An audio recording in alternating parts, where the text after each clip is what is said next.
मंडळी श्री स्वामी समर्थ। तर येथे 29 जूनला वटपौर्णिमा आलेली आहे। तर या दिवशी आपल्याला 5 आंब्याच्या पानाचा प्रभावी उपाय करायचा आहे। तर हा उपाय ज्या मुलांचं किंवा मुलींचं लग्न ठरत नाही त्यांच्यासाठी एकदम खास आणि चमत्कारी उपाय आहे। मंडळी, वटपौर्णिमेला सगळ्या बायका वडाला 7 फेऱ्या मारून नवऱ्याचं आयुष्य मागतात, परंतु ज्या आईंचा मुलगाच अविवाहित आहे तिला किती टेन्शन येत असेल। मुलगा 35चा झालाय, 40 वर्षाचा झालाय, मुलगीचं देखील वय वाढलेलं आहे, ती दिसायला छान आहे, मुलगा देखील दिसायला छान आहे, पण लग्न जमत नाही। कारण काय? पितृदोष आहे, कुलदेवतेचा कोप आहे, वास्तुदोष आहे, स्थळ येते पण घरानं पसंत नाही म्हणून नकार येतो की मनामध्ये भीती निर्माण होत असते। पण घाबरू नका, 29 जून वटपौर्णिमा आहे। वटवृक्ष, कुलवृक्ष आणि आंब्याची पानं, मांगल्य, वंशवृद्धी। आज सांगते आंब्याच्या पानाचा असा उपाय जो कुलदेवतेला प्रसन्न करून 16 दिवसाच्या आतमध्येच मुलांच्या लग्नाचे योग कुंडलीमध्ये निर्माण होतील आणि 1 महिन्यामध्येच मुलांचं लग्न ठरेल। तर मंडळी, वटपौर्णिमा म्हणजे अखंड सौभाग्याचा दिवस। या दिवशी सावित्रीने यमराजाशी लढून सत्यवानाचे प्राण परत आणले। वडाच्या झाडाखालीच वड, अक्षय वड, त्याच्या मुलात ब्रह्मा, खोडात विष्णू, फांद्यांमध्ये महादेव राहतात। म्हणजेच 33 कोटी देवी देवता एकच झाडामध्ये असतात। म्हणून या दिवशी वडाची पूजा केली की 7 जन्माचे सौभाग्य मिळतं, लग्नातले अडथळे जळून जातात, पितृदोष, पतिदोष, कुलदेवता कोप शांत होते। सोमवार महादेवांचा वार, सोमवारी वटपूजा केली की महादेव लवकर प्रसन्न होतात आणि लग्न जुळवतात। नक्षत्र, मूल नक्षत्र रात्री 8:42 पर्यंत आहे। मूल नक्षत्रावर केलेले उपाय मुलापासून दोष काढतात।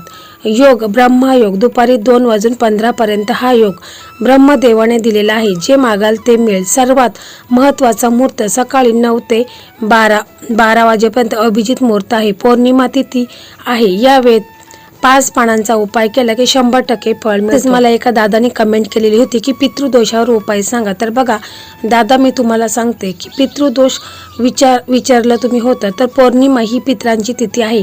या दिवशी वडपूजा केली की पितर प्रसन्न होतात आणि आशीर्वाद देऊन लग्नाचा मार्ग मोकळा करत असतात। म्हणून हा व्हिडिओ जर तुमच्यापर्यंत आला तर नक्कीच तुम्ही पहा। त्यामुळे तुमच्या मुलांच्या कुंडलीमधले जो काही पितृदोष आहे तर तो देखील दूर होईल। हा जर उपाय तुम्ही केला तर तुमच्या मुलांच्या कुंडलीमध्ये 16 दिवसांमध्येच लग्नाचे योग निर्माण होऊन मुलांचं लग्न 1 महिन्याच्या आतमध्येच।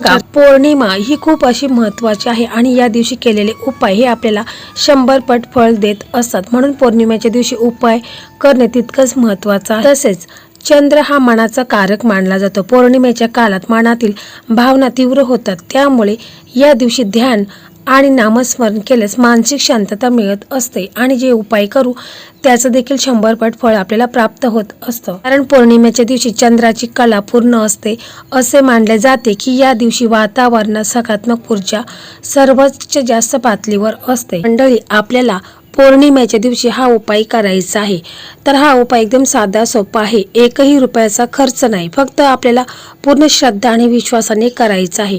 तर बघा, तुम्हाला पौर्णिमेच्या आदल्या दिवशी तुम्हाला काय करायचं आहे की आंब्याची पानं आपल्याला आणायची आहेत। आंब्याची पानं आणतावेळेस एकदम ताजी टवटवीत अशी आंब्याची पानं आपल्याला आणायची आहेत। हिरवीगार अशी पाहून देठासहित आपल्याला आणायची आहेत। तसेच पानं आणताना ती पिवळी नको आहेत किंवा कट झालेली चिरलेली आणायची नाही। आपल्याला थोडेसे अक्षता लागणार आहेत, कुंकू लागणार आहे, केळ लागणार आहे, श्रीफळ लागणार आहे आणि पिवळा दोरा आणि कापूर लागणार आहे। बस एवढं साहित्य आपल्याला लागणार आहे। तर तुम्हाला प्रश्न पडेल हा उपाय कोणी करावा? तर बघा, शक्य असेल तर मुलांनी केला तर चालेल किंवा मुलींनी केला तरी देखील चालेल, परंतु मुलांना वेळ नसतोच। आपण पाहत असतो की आजकाल मुलं खूप बिझी असतात आणि मुलांचा असं विश्वास देखील नसतो या उपायांवरती, म्हणून हा उपाय शक्यतो मुलाच्या आईनेच करावा। बघा, या दिवशी आईने सकाळी लवकर उठायचं आहे, म्हणजे ब्रह्ममुहूर्तावर उठायचं आहे, आंघोळ वगैरे करून घ्यायची आहे, त्याच्यानंतर स्वच्छ कपडे घालायचे आहे। बघा, जर तुम्हाला पौर्णिमेच्या आदल्या दिवशी पानं आणणे शक्य नसेल तर मग तुम्ही वटपौर्णिमेच्या दिवशी सकाळी सूर्योदयापूर्वी आंब्याचे झाडाकडे जायचं आहे आणि 5 पाने मागायची आहेत किंवा आपल्याला थोडी जास्त पानं लागणार आहेत तर ती पानं आंब्याची तुम्हाला आणण्या अगोदर तुम्हाला आंब्याच्या झाडाला हात जोडून बोलायचं आहे, हे वृक्षराजा, माझ्या मुलाच्या विवाहासाठी ही तुझी मला 5-10 पानं देठासहित तुम्हाला तोडून घ्यायचे आहेत. फाटलेली नको आहेत किंवा पिवळी पडलेली नको आहेत. अशी एकदम स्वच्छ ताजी टवटवीत हिरवीगार तुम्हाला आंब्याची पानं आणायची आहेत. नंतर जे आपण पानं आणलेले आहेत ते स्वच्छ तुम्हाला थोडंसं गंगाजल टाकायचं आहे आणि मग स्वच्छ ती पानं तुम्हाला धुवून घ्यायची आहेत. प्रत्येक पानाला तुम्हाला काय करायचं आहे की थोडंसं हळद आणि कुंकू मिक्स करून प्रत्येक पानावरती म्हणजे 5 पानावरती तुम्हाला एक स्वस्तिक चिन्ह काढून घ्यायचं आहे. अगदी व्यवस्थितपणे स्वस्तिक चिन्ह काढून घ्यायचं आहे. कारण हळद ही गुरुग्रह आणि कुंकू मंगल लग्नाचे दोन्ही ग्रह आंब्याची पानं कुलवृद्धी मांगल्य लग्न मंडपात तोरण आंब्याचेच का बांधतात? कारण शुभ असतात ते. हे सर्व तुम्हाला अगोदर तयार करून ठेवायचं आहे. त्याच्यानंतर तुम्हाला तुमच्या देवघरामध्ये जायचं आहे. तिथे तुम्हाला एक तुपाचा दिवा लावायचा आहे, अगरबत्ती लावायची आहेत. आपले देवघरामध्ये जे आपले इष्टदेव आहेत, कुलदैवत आहे, श्री स्वामी समर्थ महाराज आहे, श्री हरी विष्णू माता लक्ष्मी आहे, तर तुम्हाला त्यांची विधिवत पूजा वगैरे करून घ्यायची आहे. त्याच्यानंतर त्यांना धूप दीप दाखवायचं आहे आणि मग आईने बोलायचं आहे की माझ्या मुलांच्या कुंडली जो काही नजरदोष आहे, पितृदोष आहे, कुलदेवतेचा काही कोप असेल तर तो दूर होऊन माझ्या मुलांचं लग्न हे लवकरात लवकर व्हावे असं तुम्हाला पूर्ण श्रद्धेने विश्वासाने आईने प्रार्थना करायची आहे. मग त्याच्यानंतर तुम्हाला काय करायचं आहे की जी आपण 5 पाने आंब्याची घेतलेली आहे त्याच्यावरती स्वस्तिक चिन्ह काढलेलं आहे तर ते आपल्याला त्याचं एक तोरण आपल्याला बनवून घ्यायचं आहे. एखादा पिवळा धागा घ्यायचा आहे आणि ती 5 पानांचं आपल्याला तोरण बनवून घ्यायचं आहे.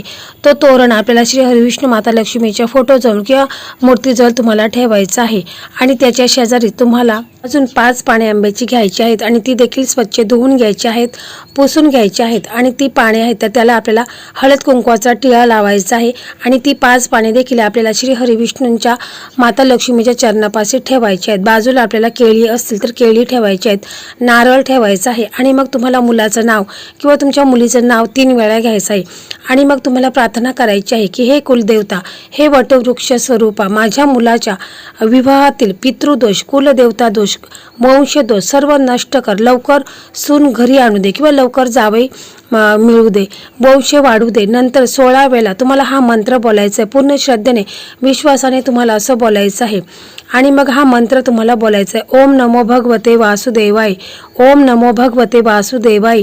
हा मंत्र तुम्हाला 16 वेळा बोलायचा आहे.